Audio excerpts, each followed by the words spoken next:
Hello and welcome to Workplace Math 10. So this year BC has put out a new course. This used to be called Apprenticeship in Workplace Math 10. It's now called Workplace Math 10, and this is the individualized course. So I'm going to be your teacher. I'm Mr. Kuchmo. I'm going to help you guys get started. I'm going to show you all the tools that you're going to need. So you should have some basic level math from level grade 8, grade 9, and we're going to build upon that. The resources you're going to need are these two workbooks. We have the grade 10 and the grade 11 math works. So it's weird, why do you need the math 10 and the math 11? Well, to answer that question, when they changed the curriculum this year, they kept 3 chapters the same from Math 10. So we're going to do those chapters in here. It's going to be chapters 2, chapters 3, and chapters 7. So chapter 2 is on financial literacy. Chapter in like earning and income. It's mainly about income. Chapter 3 is on length, area, and volume, but in specific regards to measurement. And that'll get built off in the next book. And we're also going to do chapter 7, which is trigonometry of only right angle triangles. If we move over to the grade 11 workbook, you're going to do 2 chapters. The first chapter is chapter 2, which is graphing, line graphs, bar graphs, circle graphs, and then you're going to do chapter 3, which is again surface area and volume. It's going to be built upon what you learn in the grade 10 course. So those are the chapters. You're going to have 2 additional chapters or units on probability and on statistics. So that's in addition to this. That's going to be at the end of the course, and you can work through those afterwards with a final exam at the end. Now, when you're working through this workbook, there's a couple things you're going to want to note. When you start a chapter, there's going to be examples where you can just read through and figure out what they're trying to teach. And there's going to be build your skill questions. So, I'm not sure if you can see. There's going to be build your skill questions where you're going to try some stuff out. This is where you're learning. This is where you're just trying things out. They're not for marks. This is kind of just like the classroom time that you would normally have learning something out. And then after doing a number of build your skill questions, learning one skill and the next, and the next, you get to the end of the subheading, so 2.1, and then you get to the practice your new skill questions. So these are done a little bit differently. On the build your skill questions, you can work with a tutor, with a friend, with a family member, with a parent, with your pet dog. Doesn't matter who you work with. And it doesn't matter what you use, it's all open book. I'm just, like I said, it's for learning.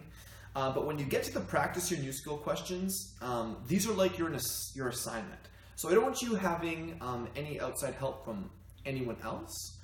You can still use your calculator, you can use your formula sheet. All those types of things are totally still on the table. But I want this to be an accurate representation of what you know as a student.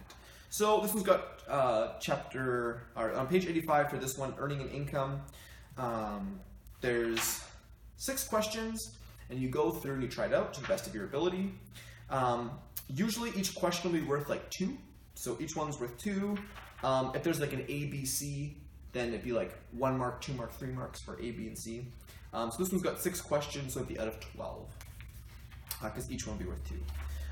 So then you go through it to the best of your ability, you mark it, see how you did, and then you're going to keep track of that. So there's a practice your new skill form on the course page, and that's what you're going to use. You can print it off or you can keep it online, but you're just going to keep a track of what you got.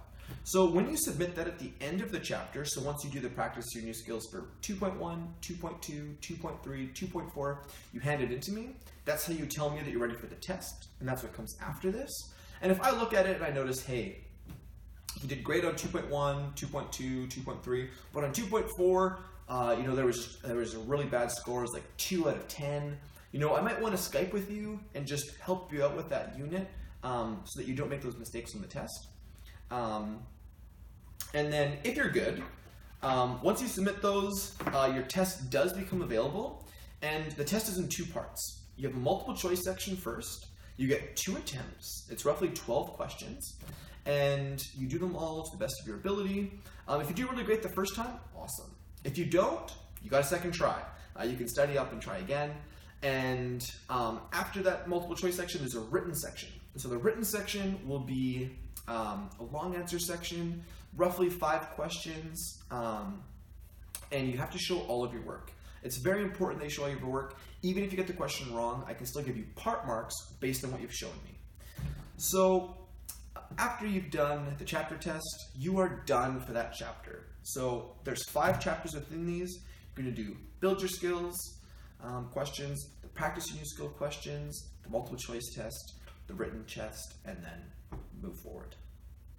So I here am your guide along this journey of math. I know that this is going to be a little bit weird this year. There's not one textbook that kind of meets all the requirements. So I do apologize. I'm trying to do my best to make it useful for you guys and as easy as possible. And the really great thing is that if you decide to do Math 11 in this upcoming school year, the grade 11 and 12 courses are changing, but you're doing 2 chapters of grade 11 right now. So if you enroll in Math 11 after Math 10 this school year, so before the end of June 2019, and you get activated, you can skip 2 chapters in the grade 11 workbook because you've already done chapters 2 and 3, the graphing and the surface area and volume. So as tough as this course may be, if you're able to complete it this year before June and start Math 11, then you get 2 chapters off of Math 11, and that'll make it a lot easier. Please come see me on Skype or send me an email or try to get a hold of me to explain that further, because there is a really great loophole just this year. They've put the new curriculum in for grade 10 and they haven't for grade 11. So this year and this year only, you can do Math 10 and then Math 11 and skip 2 chapters in Math 11 because you've already learned it in Workplace Math 10. So again, I'm Mr. Kuchma. I'm going to be your guide along through this course. I hope that this information has been useful to you. I look forward to seeing you guys in my course, and you guys can do it. All right? Nice to chat, and I'll see you in the course.